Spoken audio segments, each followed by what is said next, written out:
तो संविधान की हम सारे साथी सारी बातें नहीं जानते। बहुत से लोग ट्राइबल कम्युनिटी को लेकर संविधान क्या कहता है इसके बारे में भी बहुत जानकार नहीं है।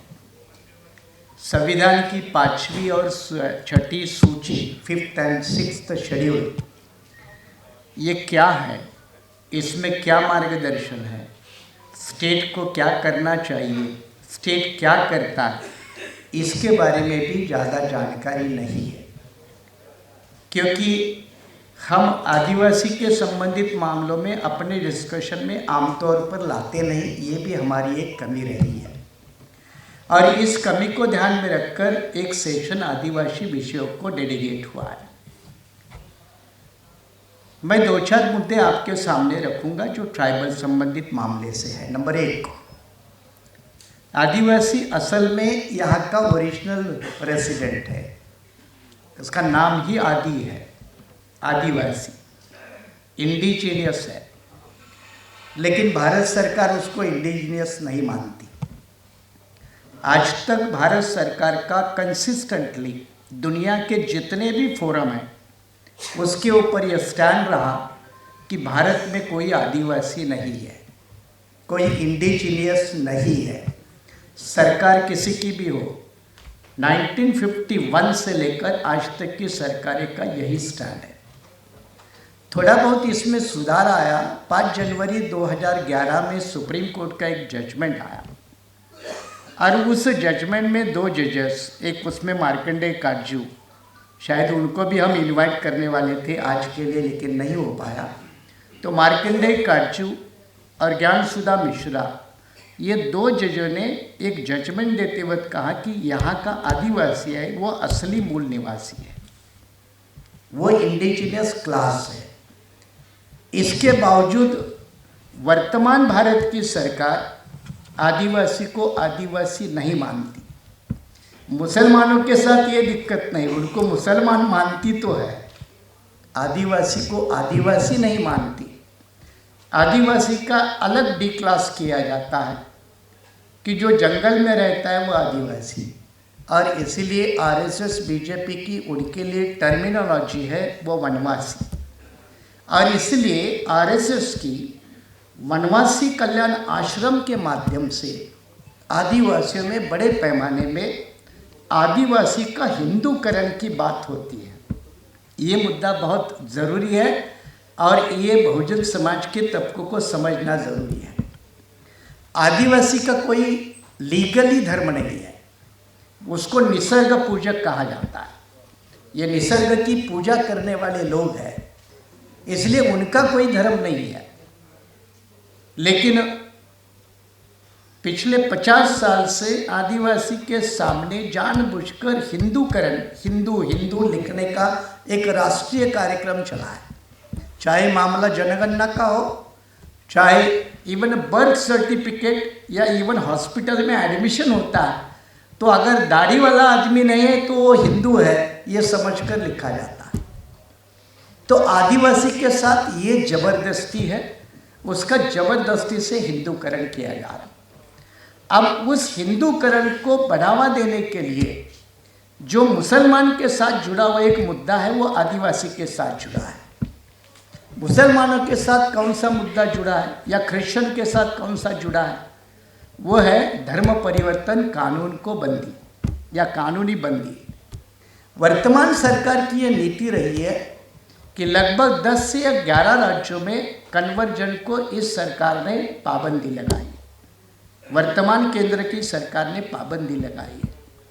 अब ये सिर्फ क्रिश्चियन, ईसाई या मुस्लिम इनके लिए नहीं है, अब ये आदिवासी के ऊपर भी लगाने जा रहा है, क्योंकि आदिवासी के भी कई धर्मांतर हुए हैं।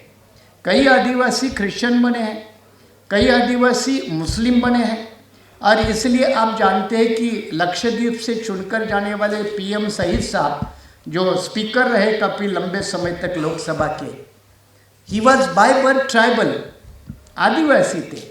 आदिवासी रिजर्व सीट से चुन के आते थे, लेकिन धर्म के हिसाब से वो इस्लाम को कबूल करने वाले थे।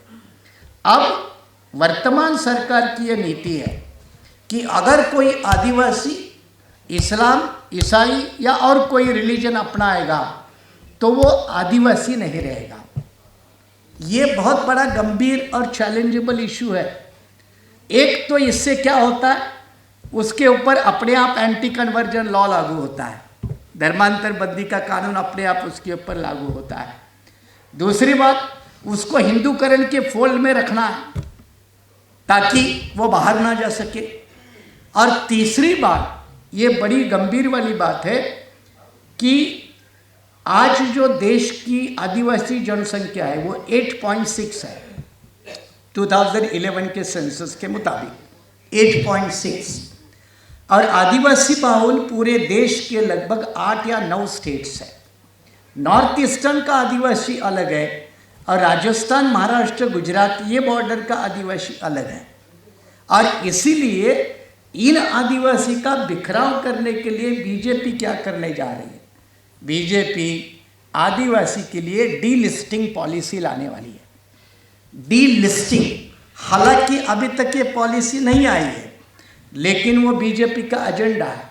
जैसे ओबीसी के 2 टुकड़े हो चुके हैं सैनी साहब, ओबीसी के मंडल कमीशन के जजमेंट के माध्यम से 2 टुकड़े हो चुके हैं, एक फॉरवर्ड ओबीसी और बैकवर्ड ओबीसी।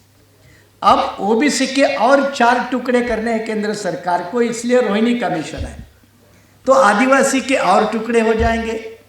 शेड्यूल कास्ट और शेड्यूल ट्राइब ये इकट्ठा आ रहा था संवैधानिक अधिकार या आरक्षण की हिफाजत करने के लिए, उसको अब फिर बाइफरकेट करने में सरकार लगी है। इसलिए क्लासिफिकेशन और सब क्लासिफिकेशन का मामला आया, जो सुप्रीम कोर्ट ने 1996 में चिन्नया नाम के जजमेंट में नकार दिया था।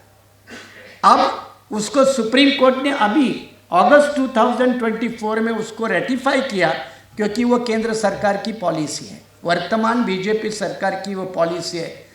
तो ओबीसी के भी टुकड़े होंगे, एससी के भी टुकड़े होंगे, एसटी के भी टुकड़े होंगे। तो हम जो इकट्ठा बनने में लगे हैं देश भर में, उसको तोड़ने में सरकार लगी है। ये बड़े मुद्दे को समझने की ज़रूरत है, और इस दिशा में ये आदिवासी को तोड़ने का काम डीलिस्टिंग के माध्यम से होगा। और डीलिस्टिंग का मतलब है, अगर आज 8.6% पॉपुलेशन ट्राइबल की है, तो अगर डीलिस्टिंग पॉलिसी आ गई तो 4% आदिवासी बचेगा। 4% आदिवासी बचेगा। तो हमारे वेलाराम साहब ने जो पेसा कानून का जिक्र किया, पेसा कानून ये panchayat extension to scheduled areas act, ऐसा उसका पूरा नाम है, इसलिए उसका शॉर्ट फॉर्म है पेसा, PESA।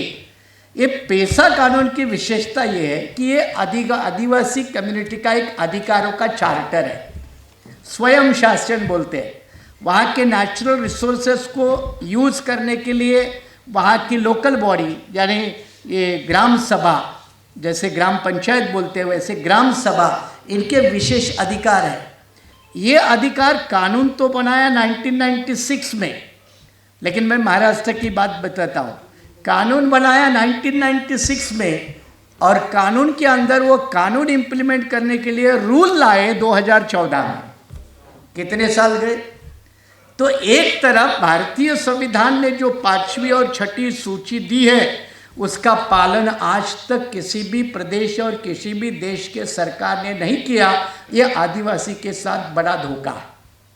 मैं इस पॉइंट को ऐसे कंक्लूड कर रहा हूँ कि ये डीलिस्टिंग के पॉलिसी के माध्यम से आदिवासी की जनसंख्या कम होगी, आदिवासी का बजट कम होगा, आदिवासी का वर्तमान रिजर्व पॉलिटिकल सीट्स कम होंगे, और आदिवासी की टोटल इस देश में हिस्सेदारी भी अपने आप कम हो जाएगी। जल, जमीन और जंगल, ये जो 3 बातों के ऊपर आदिवासी इस देश का खड़ा है, ये जल, जमीन और जंगल कारपोरेट क्लास के हाथ में बेचने का गवर्नमेंट का प्लान है। ये कारपोरेट को बेचने का, क्योंकि डेवलपमेंट के नाम पे लैंड एक्विजिशन अगर होती है तो सबसे प्रभावित होता है वो ट्राइबल होता है, 2 नंबर पे होता है वो शेड्यूल कास्ट होता है, 3 नंबर पे होता है वो बैकवर्ड होता है, और माइनॉरिटी का 4था नंबर अफेक्टेड लोकल में आता है, प्रोजेक्ट अफेक्टेड लोकल में। और अभी ज़मीन बची है वो जंगलों में, ज़मीन बची है पहाड़ों में, और वहाँ ट्राइबल का बसेरा है, तो वहाँ से ट्राइबल डिस्प्लेसमेंट भी हो जाएगा, शहरों की तरफ मजबूर जाने के लिए होगा, और शहरों के गंदे नाले गटर के किनारे में झोपड़ों में रहने के लिए मजबूर होना पड़ेगा। ये डिस्प्लेसमेंट ऑफ द ट्राइबल, ये भी एक सबसे बड़ा इशू है। इन नीति को समझते तो अगले 2 मुद्दे मैं आपको समझा रहा हूँ, वो है देश का ट्राइबल, एक तरफ पुलिस और एक तरफ नक्सल, इन दोनों के बीच में पिसता है। मैं महाराष्ट्र से आता हूँ, गढ़चिरौली जिला आप जानते हैं, very famous for Naxal activity and tribal dominance. मैं आपको बताऊँ प्रैक्टिकली, वहाँ के कुछ गांवों को गांव में जाने के लिए, अशोक जी, गांव में जाने के लिए पुलिस की परमिशन लिए बगैर मैं गांव में नहीं जा सकता। अब मुझे बताओ ये कौन सी हालत है? अकेले गढ़चिरौली जैसे जिले में बरसात में लगभग 250 गांव दुनिया से कटे रहते हैं, उनका कोई ताल्लुकात नहीं होता दुनिया से। ये अकेली गढ़चिरौली मतलब महाराष्ट्र की हालत नहीं है, कई जिलों की हालत है। और वहाँ नक्सलवाद जो पलपता है, तो नक्सलवाद को मुकाबला करने के लिए पॉलिसी किस तरह से बनाई, और उसका उदाहरण है छत्तीसगढ़, सलवा जुडुम। सलवा जुडुम का मॉडल मालूम है? सलवा जुडुम में भी अनट्रेन अनस्किल यंग 15-20 साल के लड़कों को पुलिस में भर्ती किया जाना और उसको नक्सल के सामने खड़ा कर देना। ये क्या है? ये कौन सी बर्बरता है? मामला सुप्रीम कोर्ट तक गया, सुप्रीम कोर्ट ने डायरेक्शन दिए, लेकिन मैं आपको बता रहा हूँ क्योंकि मैं लॉ का प्रोफेसर भी रहा हूँ, एडवोकेट भी हूँ, एक भी डायरेक्शन सुप्रीम कोर्ट का फॉलो नहीं हुआ। तो ये आदिवासी के साथ जो बर्बरता है उसका लिमिट नहीं है। मुसलमानों के साथ चलो ये धर्म का मामला है, मजहब का मामला है, मान सम्मान की लड़ाई है, लेकिन आदिवासी के लिए यह अस्तित्व की लड़ाई है। मान सम्मान तो अगली स्टेज है, वो बचेगा तो मान सम्मान। इसलिए आदिवासी बिल्कुल एक्सटिंक्शन, खत्म होने के रोड पे खड़ा है। और आदिवासी का मुद्दा ना दलित आंदोलन में प्रोमिनेंटली उठकर खड़ा होता है, ना ओबीसी आंदोलन में उठकर खड़ा होता है, ना मुस्लिम या माइनॉरिटी आंदोलन में खड़ा होता है।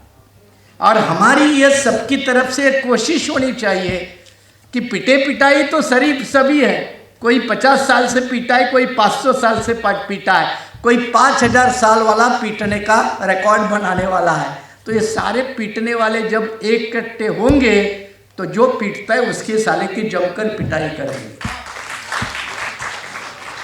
अब इसके लिए सुख दुख तो बांटना होगा, समझना होगा।